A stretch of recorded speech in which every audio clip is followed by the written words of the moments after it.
Welcome to episode 94 from the Shed End. Theo, how you doing? Not bad. Still kind of recovering from a cold, so apologies in advance if you hear me sniffing above my mic and I sound a bit nasal. And my left ear is still completely blocked, so hopefully my hearing will come back from that ear. But other than that, I'm good. I'm good.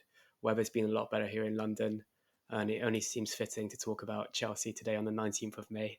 11 years Yeah, after we won the yep. Champions League. So I think it's a good little occasion to jump on the podcast and talk everything Chelsea related. So yeah, I'm doing good. How are you doing? I'm good. I'm good.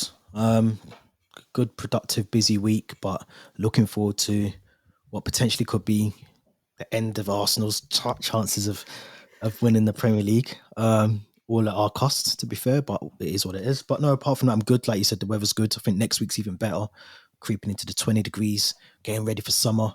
Um, Yeah, been watching a lot of football. Been watching a lot of the playoffs and watched Sheffield Wednesday last night as well. Obviously Brighton, Newcastle. So a lot of football, trying to get as much football in as possible before the season's over, to be fair. But yeah, I'm good. I'm good. Before we get into this week's episode, please, as always, subscribe to the channel. If you haven't done so already, make sure you hit the notification bell on Spotify or Apple Podcasts. Make sure you follow the socials as well. There's a Linktree link in the description. Make sure you hit that before you leave, and go and follow us on our social accounts. But let's start off with, well, some good, very good news. Women's FA Cup took place last week. 1-0 victory. Sam Kerr, as always. I think she scored in, is it six or five consecutive finals now? Something like that. It's quite a good record. Um, very, very impressive performance from Chelsea women. What was your thoughts, Theo? What did you think? Yeah, I kind of caught the second half of the game. I thought it was solid, really solid victory. I thought we were the better team for the 90 minutes. I mean, the goal for me was brilliant. It was a brilliant ball from, I think it was Pierre who played it to Pernil Harder, who then kind of cut it across to Sam Kerr, who just started it into the goal. And the celebration was brilliant to do that little backflip at Wembley. And it was a picture perfect celebration. Um, against a very good opposition. Let's not forget that Manchester United, I think, we're neck and neck with them in the Women's Super League at the moment. Yep. So they had their chances too, especially at the very very end. I think Berger came out, almost didn't really claim it properly, and then it kind of was pinball in the penalty box for a bit. But yeah, really pleased for the Chelsea women's team and all the hard work that Emma Hayes has put in this season.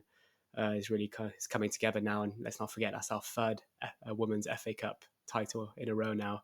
So we won it in 2021, 2022, and now in 2023. So let's hope we can make that four next season and continue all the hard work that we put in this year. But yeah, really pleased, and it feels like we haven't had much to celebrate for with the men's team this season, but the women's are definitely, they're making us proud for sure. Yeah, and I think even Emma Hayes said that after the game, post match, that it's been a turbulent season for men and women. Well, more so for the men's side of the team, and that was a win for not just the women's team; it was for a win for Chelsea. So that was something positive, I think, to take from that. And just reading, I think earlier on, I don't know if it's just recently come out, but Emma Hayes has been nominated as manager of the season. Um, Obviously, really good season. Hasn't finished yet. Still in the race for the WSL as well. So still a lot to play for. In terms of that, I think Sam Kerr also nominated as player of the season in the WSL as well. So massive congratulations to them. Well deserved as well. I think we have to throw that in there. But with the highs comes the lows. Obviously, two key players for Chelsea women leaving at the end of this season. Um, I think it's been on the cards, especially Pernil Harder. I think definitely I read that a couple of weeks ago. I'm sure I did.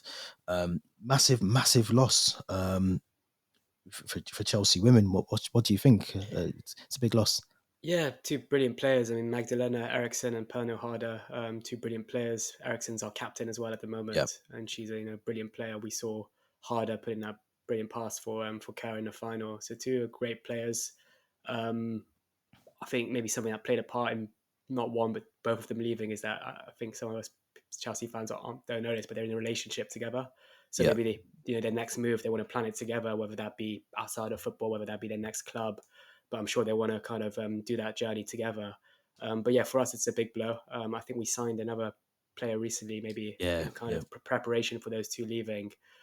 But I think it's more their contracts are coming to an end, so they're leaving rather than kind of another club coming and swooping them. So, but yeah, big blow. And I think all we had to do is just watch that FA Cup final to know how big of players they are to the team. But yeah, we can only just wish them the best now and thank them for their services for I think it was 3 or 4 years that they played at Chelsea for us. Yeah, and let's hope. I think the final games is Arsenal and Reading in the WSL. So let's hope we can get 6 points out of there. Try and push for the title. To give them a really decent farewell as well. I think it'll be good. I think she took over the captaincy from Karen Carney. I I think think that's right. Yeah, yeah. 1920 season. I think so. Been here a while. Clearly took over the captain's armband from someone who, again, was very good for Chelsea women as well. So, yeah, congratulations to them both, and best of luck as well. I think that's another thing we want to sort of shout out on here as well. But talk to me about Nottingham Forest, because we've got to come straight back. That was the high. That's the peak of the episode. We're going downhill from now. Talk to me about Forest, because obviously it's a game that I expected we were going to at least win. I think not more so based on our last maybe 2 or 3 performances, and they've been a bit better. And I think we said that last week. But what was your thoughts on Forest? It just seemed to be very much more of the same what we've seen a lot this season. I mean, to be fair, we were the dominant team and the much better team, but we can say that about so many of our performances this season. And their 2 goals, I think probably they're only 2 shots on target, if I'm not mistaken. Yep. But first goal for me is just a massive lapse in concentration from Edouard Mendy. I mean, you could tell he's a keeper that hasn't played in 6 months, and maybe he just wants to kind of come back and assert his authority and show Lampard that he's the better keeper at the moment. But he did himself no favors just coming out and trying to punch it. It was just rash and stupid, and then it was easy header for the Forest striker. And again, second goal, quick throw in. Next thing you know, they got a ball in the box and they put it into the back of the net almost minutes or seconds even after Sterling had scored his second, which just shows again that we weren't really fully focused. We weren't really prepared for that.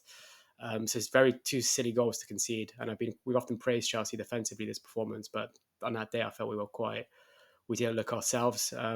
Positives though, I think Lewis Hall again had a decent game.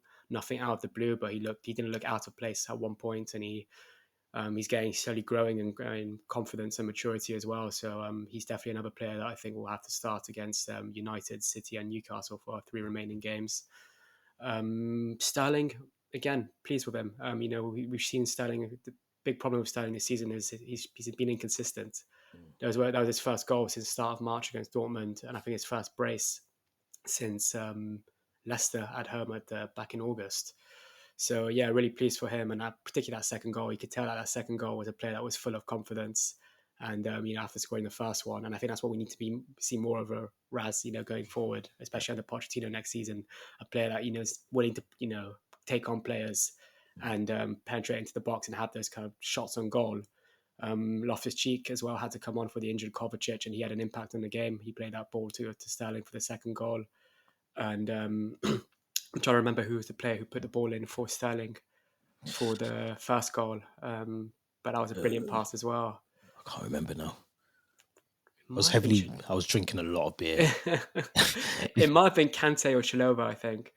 I'm not too sure, but whoever it was a brilliant ball, just to cut it into the penalty box, and I'm sure it came off the Forest player's head, but I think it was still going on target. Yeah, and we'll take it at this stage. But yeah, we haven't seen enough of that this season. Those kind of killer balls into the box that just land to the feet of the striker. So yeah, I think positives is that we scored 2 goals, but again, negatives is just lapsing concentration and allowing these small teams to come to Stamford Bridge and get points. And I think this feeling that I really want to get rid of next season is almost being content with a point.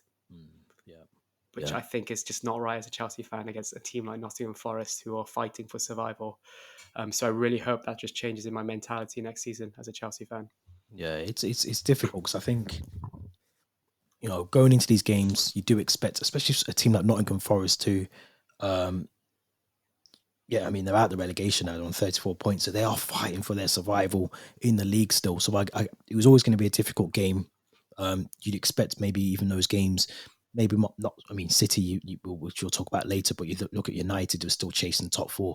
Newcastle still chasing top 4. They're going to be difficult games, and I think when you go 2-1 up, it's like you just said. It's all about seeing the game out properly, not having or reducing the lapses in concentration. You're still going to have them, but just reduce them down. Don't be, be a bit more compact and composed as well, especially in defense. But echo exactly what you just said. Lewis Hall I thought was brilliant. I thought Trevor Chalobah right back was good.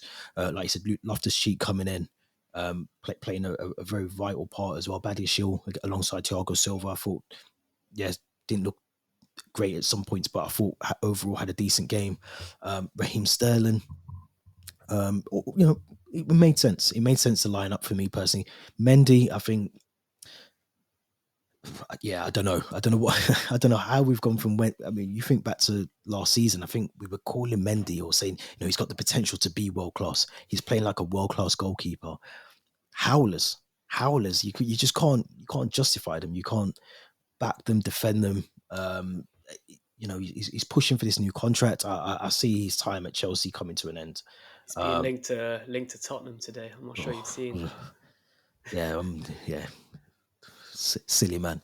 Um, yeah, I just think Kepa needs to come in for this game in City. I know we don't have anything really to realistically fight for, but it is more about getting that consistency now. I think with the team, and I think I mentioned that last week or week before. It's about playing the players that are going to be playing.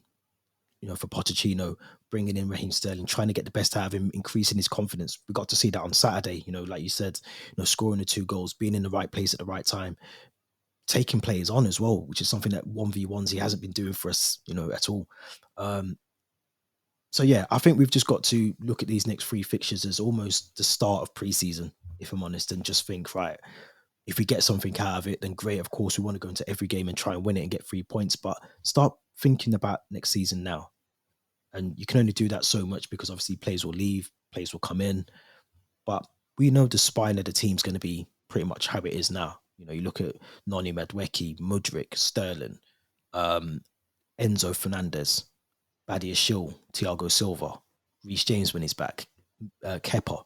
Those players will be playing regular football for us next season. So let's start getting the consistency, the link up play with especially the front three as well, getting those playing more consistently across the piece for me for the next 3 games. But yeah, disappointing though. I think I think we had about 73 maybe percent. I mean, we had a lot of possession of the ball. Like you said, 2 shots from Forest, 2 on target. Sorry, on from Forest, both ended up being goals. So it just tells you that they had minimal possession of the ball, minimal chances, and when they do have them, they score. So disappointing for me overall. Yeah, no, I'd have to agree. A disappointing performance, but maybe it's just kind of increased Forest confidence going into that Arsenal game, and they can get a result against Arsenal, and then we can just focus on trying to beat City, which is mission impossible. But never say never. I think it's all over on Sunday, if I'm honest. But again, I'm not. We're out of we're not even in the conversation. So No, to us, we need to focus on what we can do next season. But Sunday, I'm pretty sure there'll be a few happier Chelsea fans than ever before if we do lose. So we've got to take it as swings and roundabouts. But let's talk about midfield options because a lot of talk this week about Ruben Loftus-Cheek. Talks ongoing. I think Fabrizio Romano has given us an update. I think even today that conversations are still going to continue throughout the next couple of days. Something that we spoke about quite often on here about his move. Should he stay? Should he go? Does he need to go somewhere and develop a bit more, or just find somewhere that he can be one of the main guys in midfield? AC Milan, big club, a lot of history for AC Milan, and obviously Tomori's over there as well. A sort of Cobham graduate as well. So good move for Ruben or bad? I think it's a good move. I think it's a very good move. He's 27 now. He's kind of at that period of his career where he needs to make this type of decision, whether to stay at Chelsea, have the odd game, struggle with injury, not be a kind of in a consistent position as well, play under numerous different managers, which hasn't helped him, or go abroad like Abraham's done, Tomori have done maybe a bit earlier in their careers, but then try to revive something and hopefully, you never know, but even have a call up again for Gareth Southgate in England. I mean, I know that Gareth Southgate hasn't exactly given Tomori the deserved kind of opportunity in the England squad, and he often favours those players that are playing in the Premier League like Cody or Maguire, even though it's fairly undeserved. But I think it'd be a good move for him. Um, he played really well and had that great link up play with Olivier Giroud. back in Yeah. 2018-19. So that could be a good, maybe a reason for it. I think Milan signed De Ketelaere from Club Bruges last summer, and it didn't really work out. He hasn't really been performing. So maybe Loftus-Cheek might be some healthy competition for him. But it's also sad as a Chelsea fan because I still think it's one of those the biggest what if moment was had he not gotten injured in that stupid. It wasn't even pre-season. It was just an organized friendly Yeah.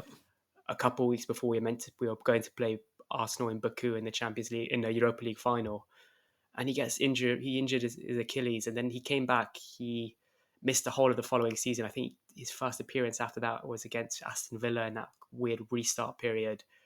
He just didn't look himself. I think he was even bought off at half time, and then he never really kind of kicked off after that.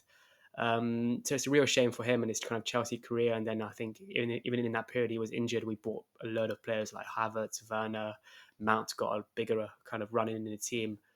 So yeah, but if he does stay at Chelsea, which is looking very kind of unlikely now, given how these rumours are kind of heating up, I think he's definitely got a part to play. He's very versatile.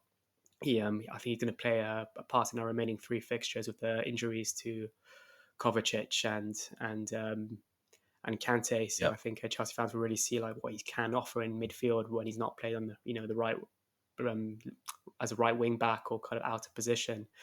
But yeah, big blow for Chelsea fans because I think it's one of those players that we really wanted him to kind of break in and be the next maybe Lampard or the next big thing. And we have to remember he's been kind of around the first team since 2014, Yeah. 2013. Yeah. I think it was Jose Mourinho who gave him his first team debut in I think it was a Champions League match. It might have been Maribor, I think, back in 2014. And then he scored his first goal under, I think it was Gus Hiddink in 2016 when he started against Aston Villa. Then he went out on loan to Palace, where he was really successful. He went to Fulham on loan to kind of get game time post injury. Didn't really work out either. But no, like I said, one of those biggest what if players, or what if moments had he not played that friendly.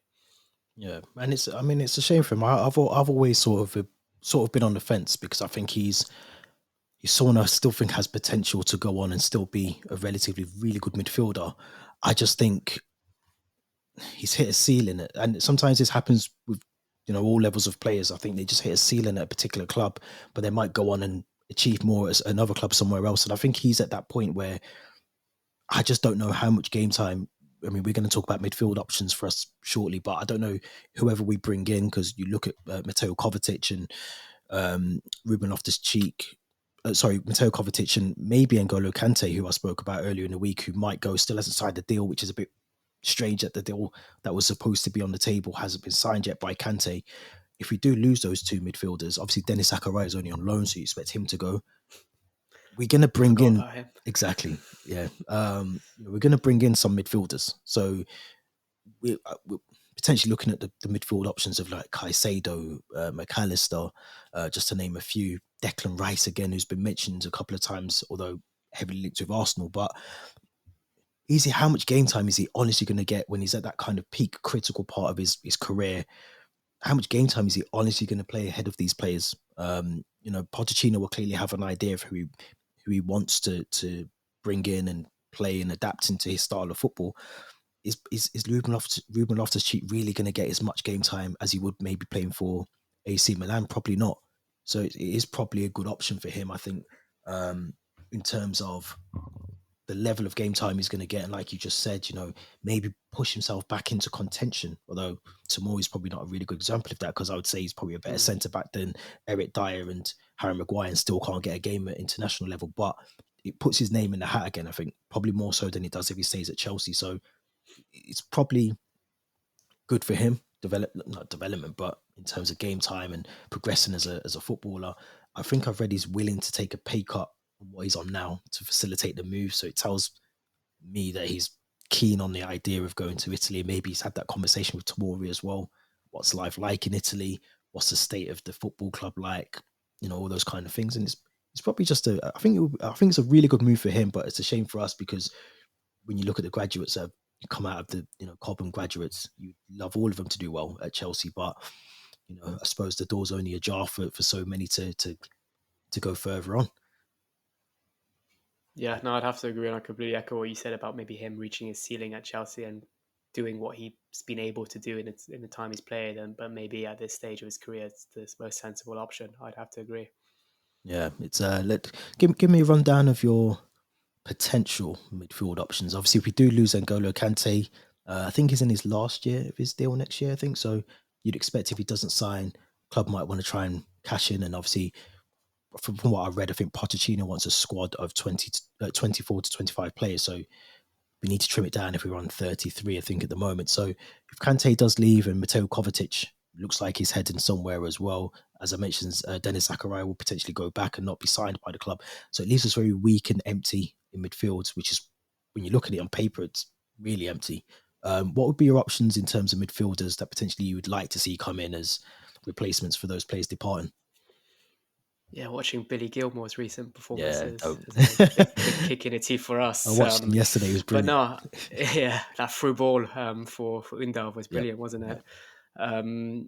No, I think the three names you listed, Caicedo, McAllister, and Declan Rice, are all players that we've been linked to before, and I think it would make sense for us to kind of revive our interest in them this summer.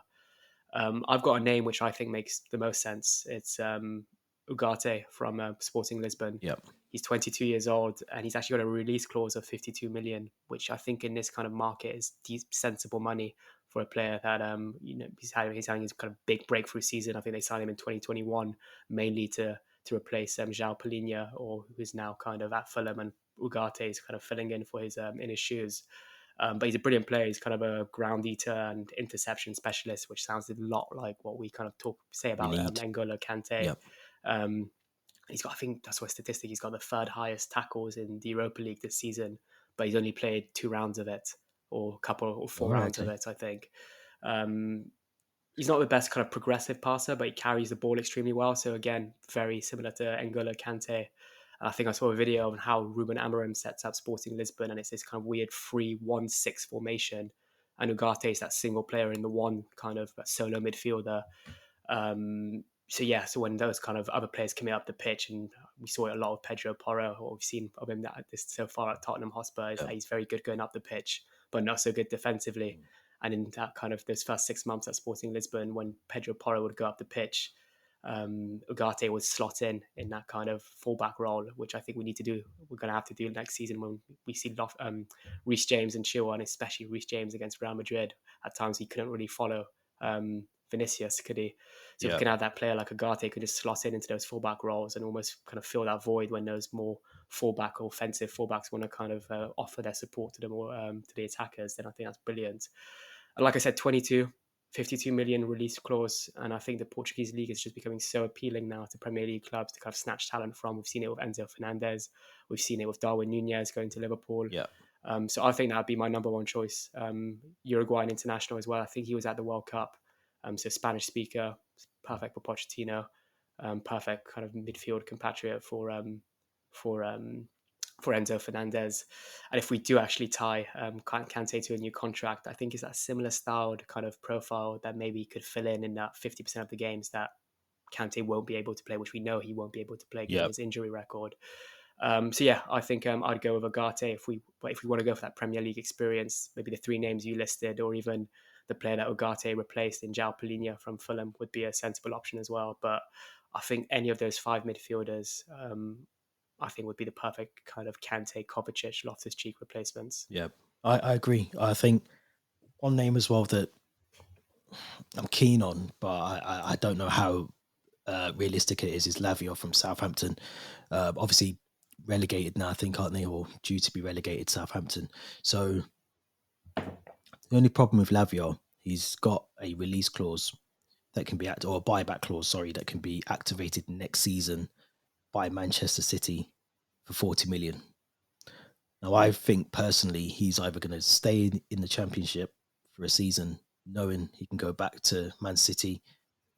Pep wanted him; he was keen on Lavia. I think he just wasn't able to give him the assurances that he'll play as many games as some of the other midfielders. So there's that. Arsenal, I think, have come in with a 40 million bid already this season. Now, Manchester City can also match any bid that is made by any club this season. So yes, they can get the buyback clause next season, but if we was to bid 50 million, they could, almost have first refusal by the sounds of it in terms of the clauses that they put in there as well. I think there's a 20% selling fee that goes back to, so it's a lot of things that they protected the player in the club with by allowing him to go to Southampton in the first place. But in terms of the profile of the player, love him. I think he's Ugarte, another one, but I think both of those are up there for me as two key players that we could easily fit into our team.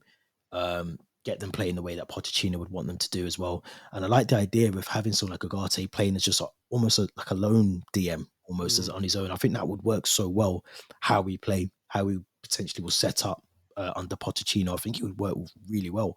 Declan Rice, I like, but for 300 grand a week, 90 million pounds, I don't know how I feel about it. If it was, we spoke about wages on here, it's obviously not our money, but it's a lot of money to be paying for a player that hasn't really. I know he does really well for West Ham and even last night, but he hasn't had that step up. And I'd hate for us to be in a position where we pay 90 million for a midfielder, 300 grand a week, and the money sort of turns his head. A bit like Saka at the moment. You think Saka signed a new deal and he's not really been putting in the performances. So, I don't want to be in that position where we start criticising a player that's recently signed for us and then becomes under the pressure that Mason Mount's been under this season in terms of, the fan base getting onto him a bit. And I don't want to put Declan Rice, another player that has a lot of potential in that position as well. So it's a lot of money for the gamble that he might not do as well as we think he will, especially in his first season. So, but we've got to get midfielders in. That's something that Pochettino, after his lovely stint in the his what are they calling the game that he's just signed up for? You just said it to me before. Soccer Aid. I was going to say UNICEF. It is UNICEF. Is it UNICEF? UNICEF Soccer Aid. Yeah. So I don't know. I had UNICEF in my head. I was going to call it the UNICEF match, but Poch. 1st of July apparently is the day when he'll sign, or the announcement will be made for him to be Chelsea manager. First of all, what do you think about? Because I've seen a bit of mixed reaction about the Soccer Aid announcement this morning, and Pochettino and Chelsea obviously not announcing that he's the Chelsea manager, but the Soccer Aid. What do you think? It's just I think I said to you, it's more maybe a contractual thing that was already signed up before he even took this job on at Chelsea, or is hopefully going to take the job on at Chelsea. Or do you think Chelsea should have announced something first, maybe just to, again, I think to calm the fans down and just, does it matter? Does it matter that we haven't got an announcement? Does it matter that he's working behind the scenes at Chelsea already and there's no official announcement? Yeah, I think it doesn't really matter, because I think deep down we all know it's just a matter of time and it will happen. It's almost inevitable. But yeah, the Soccer Aid thing, it does make sense, I guess, because he's going to be in the UK. He's going to be a Premier League manager come the 1st of July, and Soccer Aid taking place in Old Trafford. He'll be in the UK. He'll probably be even at Cobham during that time, doing preparation for his job starting on the 1st of July. The announcement, it could be so many different things. I know as well that we don't actually have a kit sponsor at the moment. It could be something very silly like that, but from a marketing perspective, we might want to announce the manager holding the kit with our new kind of kit sponsor on it. I'm just kind of thinking outside the box here. But yeah, I think you'd expect when we kind of go into those early weeks in June, and especially if he's managing this Soccer Aid match and it still isn't an announcement. I think the game's on the 11th of June, I think. Yeah. There still isn't an announcement on the 11th of June. That's when I'm starting to think, okay, he's clearly in the UK now. He's managing these charity matches, but we still don't have that manager. We're probably going to hear all these Fabrizio kind of tweets about how he's talking to these players. This player, he wants this player to stay, this player to leave, etc. But then there's still no official kind of Chelsea announcement of it, which is a bit frustrating. There's probably still no official Chelsea photography of him being present at Stamford Bridge. And there's all these talks as well of him wanting to have these cameras placed around Stamford Bridge so he can really record every bit of training from every single angle. I've also read that he's a very affectionate manager and he loves physical touch. So apparently every morning he gives his players a big bear hug as well. There's small things like this. I think Chelsea fans getting very excited and sharing every single bit of detail of our kind of upcoming manager. But yeah, I think more things like that will pop up soon, the longer it gets. But yeah, I'm still a bit divided about this Soccer Aid thing. But as long as the announcement's made before the game on the 11th, I'm fine with it. Yeah, I think I'm just happy as long as he takes a job. I'll be honest. They can announce it a day before the season, as long as he's in position and he's doing things behind closed doors. That's for me the key bit. The fact that, like you just said, that he's there, he's at Cobham, he's assessing things, he's bringing in his own, implementing his own things and ideas. I'm very, very happy that, from what I've read, that he likes to know every granular Mm. detail of training, which is something that I think has been missing maybe over the last couple of months or so. The fact he wants cameras in all aspects of the training facilities, and they tailor the training to suit each individual player's needs. Those little attention to detail, those key things are so crucial, I think, going forward. So yeah, I'm glad that he's doing that. I think that's something that we've probably been missing. Didn't know about the bear hugs, but I did know that he likes a good family kind of environment. He doesn't want to see it as just a place of work. He wants to see it as a place where people can almost become a family again and bond a bit more. I think, again, that's something that I know you mentioned, that the players used to, outside of football, used to do things together, and that's kind of not happened as such or as much as it has previously. So maybe those things can be installed again and bring that unity back to the club. So I'm all for it, as long as it's happening behind the scenes before the announcement. Great, just announce it before the first pre-season game, please, just so we've got we know as fans that it's definitely happening. Then we should be fine. But big game on Sunday. I am going to say it this weekend because it's Man City. Big game on Sunday. Etihad, Manchester City, Haaland, De Bruyne, Grealish, Mahrez. Who am I missing out? Akanji, John Stones, Alvarez, Rodri, Edison, Bernardo Silva. I feel like I'm missing someone else. Rico Lewis. Yeah, no, they've got. The list could go Yeah, on. The list goes on, they've doesn't got it? a really good squad, but it's a game where we've had ups and downs at Etihad. So we've had some really good performances there. We've had some really crazy ones where you want to leave at half time. Just going into this game with, obviously, Frank Lampard's time coming to an end shortly as well. Key injuries out for us. You mentioned Kante, Kovacic, Kukurea, Chilwell still out. I think Koulibaly's back in training as well. But some of those key players out. What's your thoughts going into a game where we've really got nothing to lose and City potentially have everything to gain from it? Yeah, I mean, there's no good time to play City, and I think their recent results have just shown that they're kind of having the form of their life at the moment. I mean, beating Real Madrid Yeah, 4-0 is a joke. It's an absolute joke. Um, you could have argued it would have been better to play them last weekend, maybe when they were rotated a few players to to rest them in time for the Madrid second leg. But now they've got plenty of time before preparing for the Champions League final, which I think is only kind of second week of June. But yeah, like you said, it's a tough game. As Chelsea fans, I think we're just going to have to hope for the best. But if we lose, it kind of still is a bit joyful because it means Arsenal have no chance of winning the Premier League anymore, which you're laughing about, and I've got a big smile on my face as well. yeah, Um, but yeah, it's going to be an extremely tough game as long as we don't get embarrassed. I think yeah, because we have seen some embarrassing performance at the Etihad. I'm thinking back at that 6-0. yeah, I think we lost 4-0 in the FA Cup earlier in the season there. We're unbeaten. I think we haven't won a single game at the Etihad since I think May 20 or April 2021, and we haven't beaten Man City since the Champions League final, and we haven't scored a goal against Manchester City since the Champions League final. This season we played them 3 times, and I think we lost 1-0, 2-0, and 4-0. So as long as we don't make that kind of accumulated aggregate score more embarrassing than that, then this is fine. But yeah, going to be a very tough game. I'd like to see a couple maybe faces that don't play as regularly. Maybe Mudryk play this time. Maybe Carney Chukwuemeka with all the injuries we have to midfield. I think that'd be a good game for him to slot in. Um, and he's back at Cobham for a reason. He was meant to travel with the under-20s to the World Cup, and you put a tweet up, but he's in training because Lampard needs him for the remaining 3 fixtures. Lewis Hall, another one who had 2 tough games at the Etihad, but he yeah. early in the season, and it's going to probably be, I think he's only 5th or 6th Chelsea start, and it will be against Manchester City again. But yeah, going to be a very, very tough game. But like you said, maybe if we can just kind of blend this into pre-season and just get these players hitting the ground running for the upcoming season, then I think it's a good start against probably the best team in the world at the moment. Yeah, I agree with you. I think 100%. I think it is more about making it less of a cricket score and more of just a usual football.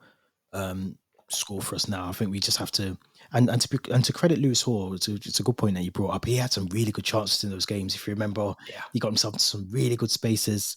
I think he was up against Rico Lewis at the time, though. So I think he might have Carl Walker to deal with this game. But he's getting himself some really good spaces in the game. He had a really good chance. I think it was in the Carabao Cup, that fixture, or one of the two. But look, City are a team that you could put out your best 11 at Chelsea that we currently have right now, and they could not have Haaland and maybe drop Kevin De Bruyne to the bench and probably would still look like a Rolls Royce of a team. So it just shows the quality and depth that they've got. They've turned on the switch at the right time as well. You think about Arsenal and how far ahead of the league they were. I think this is historically they're the worst, the team that's been top of the league for the longest and not gone on to win it. So it shows you that City at the right time know when to flick that switch and start performing. And I wouldn't, off the back of the Real Madrid performance, I would not be surprised if they're smelling blood again based on our performance over the last couple of months. I would not be surprised if it's now a case of we know we can win the league here. Let's smash this one out of the park and let's go for it. And unfortunately, it's going to be us that's on the back end of it. But I still want to see a good performance. I still want to see that's the consistency that I think we're trying to get to. And like you said, maybe unfortunately we have to bring in Carney Chukwuemeka because I think he would be really good in this game. But just due to the injuries, it's unfortunate that he's having to get a start over them. But I'm happy. I'm happy with the lineup that I think I've kind of got in my head, and I know I'm going to ask you for yours now, but I just think even if we go out there and we put in a good performance and it ends in a 0-0, or we do go on to unfortunately lose 1-0, I just want to see a good performance and see some of these players that build a bit of confidence now. But just before we wrap up, predictions, let's go over our lineups first. I'm going to let you go first with yours. I might possibly agree just because of forced injuries, but what would your lineup be, and what would the score prediction be as well? Lineup would be Kepa has to come back in. Chalobah at right back, who I think has been very solid against Bournemouth and Forest. I'm going to go with Badiashile and Silva once more. Lewis Hall at left back. Enzo and Loftus-Cheek. I'm going to go with Carney ahead of Gallagher for this one, I think, in that kind of central, more kind of advanced midfield role. And then my front three would have to be, this is where it gets a bit tricky, I think Madueke has to start again. Madueke, I'm going to go with Havertz for this one. It annoys me to say it, but I just think we need that bit of height. Yeah. Against Diaz, Laporte, Stones. And then it has to be Sterling given his brace he scored against Forest.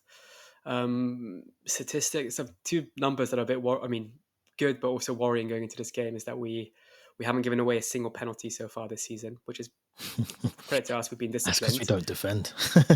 Yeah, and Haaland has scored against every single Premier League team this season except for Chelsea, and I think the second one was Brentford or Liverpool, I think.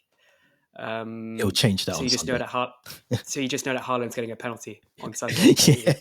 yeah, exactly. Yeah. But no, predictions. I'm going to go with 2-0 Man City. I think it's going to be a tough game. I think for me, lineup would be very similar. I think I would probably stick with João Felix up front. In fact, no, I wouldn't. It's not going to happen. But I would put Datro Fofana up front. For one reason, I think, did he not play in one of the cup games against City? I feel like he made his debut off the bench in I thought the cup game in he looked January. really good, yeah. really good against them. And I'm not saying it's going to be the same sort of game or whatever, but I think we need to see Fofana as to what he can do. And I think I said this last week, that we need to see what he can do before we put him out on loan. He might have a massive role to play. I know that Brogier's back in training, but let's not rush him back. We might, obviously, Ivan Toney's been banned for 8 months now, so I think that blows that whole thing of me trying to sign him out the water. Osimhen, I think, is a massive one, 100 million. I just don't think we're going to spend another 100 million on a striker. We've got one in Italy at the moment. So I think we have to give Fofana the opportunity. We really do. I know I've just broke my rule. I said I wasn't going to talk about him, but I think Fofana needs to be given an opportunity. So I'm going to go 1-0 City. I think it's going to be a tight game for them. I think there'll be a bit of nerves in there for them, knowing that they can clinch the league as well. So I'm going to go 1-0 City in that game. But let me know what you guys think in the comments. Don't forget to subscribe. Make sure you hit the notification bell as well. Hit the Linktree link in the description. Theo's gone 2-0. I've gone 1-0. We're going to put a poll. That should be this week's poll, actually. We'll do that. Who's right, who's wrong. Theo, as always, thank you very much for joining. It's always a pleasure. Therapy. Loving the t-shirt. Just noticed it. But yeah, loving the t-shirt. If you can't see it, obviously Theo's heavily into NBA as well as football. Steph Curry. That's the one. yeah. Yeah. Golden State Warriors. Golden State Warriors. No longer in the playoffs, Yeah, but still rooting for them. We'll have to talk about that offline, actually. But thank you very much for everyone for listening and watching. We appreciate it. Do not forget to subscribe to the channel. We'll be back next week with another episode. Thanks.